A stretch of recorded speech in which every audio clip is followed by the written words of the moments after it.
look who we have on the screen.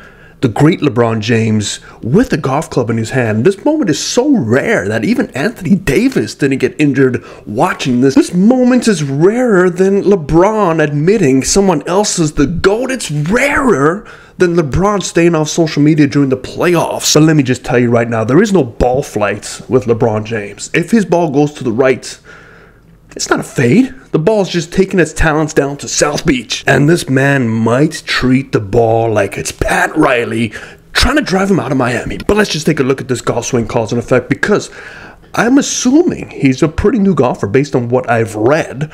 And knowing this, we're going to take a look at what we have to work with. If this was a brand new student come to me, what we have to work with. Now, we know that this is a genetic freak in terms of athleticism. We can see it day in and day out. Year 38 on the NBA. I don't know what year he's in, but he's definitely up there. This is not a debate about GOAT or not. So if your comment section starts looking like a Twitter fight over who's the greatest NBA, I'm shutting down comments. But let's just talk about this cause and effect, because we do know we have a superior athlete. And what do superior athletes do? They get away with a lot of things, but they get away with a lot of things if they have a fundamentally unsound, is that the right way? Not a fundamental swing, not great fundamentals. I don't know what I'm trying to say, but let's just take a look at this fundamental from where we're starting. So what I'm looking at with LeBron, and I've seen this a couple times, and I'm picking a few things just to show you in case you're new to this game and you want to try and duplicate the great LeBron. Some great things I see off the bat. I don't know if this somebody told him to do this or if this is just his DNA coming out, his athletic DNA, but we're going to draw that shoulder tilt. We're going to draw where the shaft is. Now, this is an unusual thing, is we see a slight back press. Now, I know that this camera is not exactly at his chest. We have to just deal with what we got. It's like seeing Sasquatch. We got this grainy footage and we got to use it. So we're going to assume that things are lined up more in line with each other. But this is great, because what I usually see, specifically new players, they try and get that shaft all the way out in front, which de-lofts the club face, which makes them swing down. And all of a sudden they have to untilt or do some crazy stuff. But we know he probably would do it anyway because he's such a great athlete. So we're going to look at that. We're going to look at his sequencing. We're going to look at his weight distribution. We can't get too detailed with this because it's such a new swing. And I know we got this grainy footage again. We got Sasquatch footage, but we're going to look at some plain work, and we're going to look at the big things that I look for anytime a new player comes in. It's like, how are we maintaining our posture throughout the golf swing? That's the key thing I want everybody to take from this and your golf swing. Now, if you are not able to hold your posture, then we got to look at why you can't hold your posture. Is it a physical limitation? And we know that we have a physical, I don't know what to even call this man. He's a physical god in terms of what he can do with his body, but there is golf muscles, and the rotation and the stretching is different than what he's used to, and we're seeing a little bit of evidence of this. As we take that club back, we can see we have a pretty decent connected swing. His triangle is all connected pretty nicely. Now we take the look at the way back, we see that the hands do go a little bit lower than usual. We see the shoulders are not quite tilting perpendicular to that initial setup, but that's okay because it is a driver, and you are going to lose a little bit of tilting because we maybe start with more tilt at the start of the swing. We're trying to accentuate the tilting. So everything looks good here. What I do not like is the club veering back here. But again, this is a camera angle. This is probably filmed at about 5 o'clock, but we have this to look for. A great thing that he does do is we get that weight distribution. So we see that right brace line. It's a nice wide stance for him, and we do see weight distribution. We see a little bit of that weighting moving onto the right side, but he's not swaying. Look at the top of his swing here. If that's the top of his swing, it's looking pretty solid. Right side, he's pretty much in his posture. Left side, he's still pretty much in his posture. We haven't seen an up or down motion. We see that the spine angle is still relative to where he started with that shaft. So everything is looking like it wants to promote up. However, let's take a look as we get that first move down. We see the upper body is starting to win the race on the left side of the screen. So if we draw an impact line, which is getting closer to that impact line, the shoulders are leading the race just by a little bit. Now, this will play some havoc with your tilting.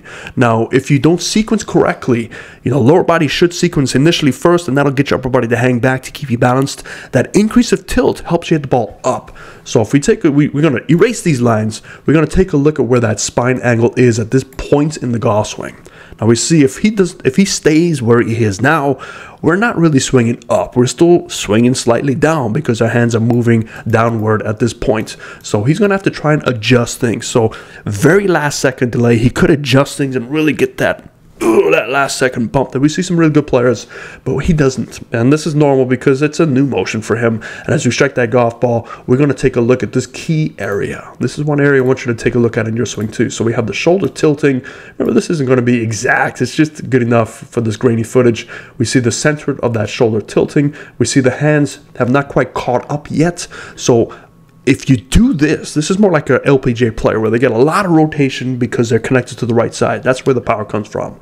But we take a look at here, we see the club is still pretty far delayed from that rotation and there's no release yet. So in order to make this swing work, this impact position work, couple things would need to happen. He would have to get his right shoulder to tilt a lot more. He'd have to actually fall back as well to allow the hands to catch up with the chest by tilting and turning more. But because he doesn't do that, and he hasn't developed his release yet, we see that he tries to just muscle that release. We still see those hands are out in front of the chest, which is a good thing, but that club is still not released. It is just barely holding on. So we can see that there's just a lack of release, and because he's an athlete, he's trying to do all he can to close that club face. So we see the upper body really turning to help him close, but we all know that golf ball's gone, and we see the weighting is still falling back. There's still some issues with his centeredness in terms of his balance point, but if you take a look at the big pictures, he is definitely holding his posture pretty well.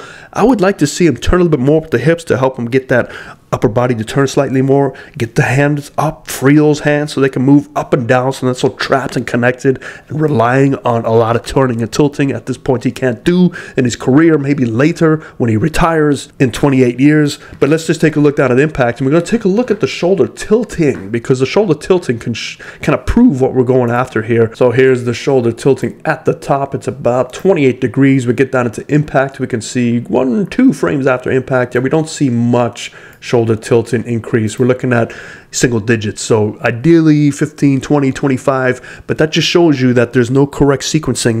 The hip is not bumping forward to get that shoulder tilt down and hang back, which will really start to launch the golf ball. When you hang back, your centeredness moves behind the golf ball, so you have enough time to clear and release the hands. But we're just suffering a little bit here. But all in all, I think this is a really, really great swing, specifically since this is not his craft, and you know he's spending 60, 80 hours a week on his craft. So can you imagine when he does retire in 2062, he is going to be able to just bomb this golf ball on the super elite senior tour. That's what I'm calling right now. I hope that helps you. I'll see you next time for Purples and Greens. A huge thank you to these incredible supporters on the screen and to you watching this video. Your support helps us bring our golf curriculum to low-income children around the world at no cost to them, just like our location in Cape Flat, South Africa, in partnership with the Hillard program. Please like, share, and consider subscribing. Together, we can give the gift of golf to kids who need it the most.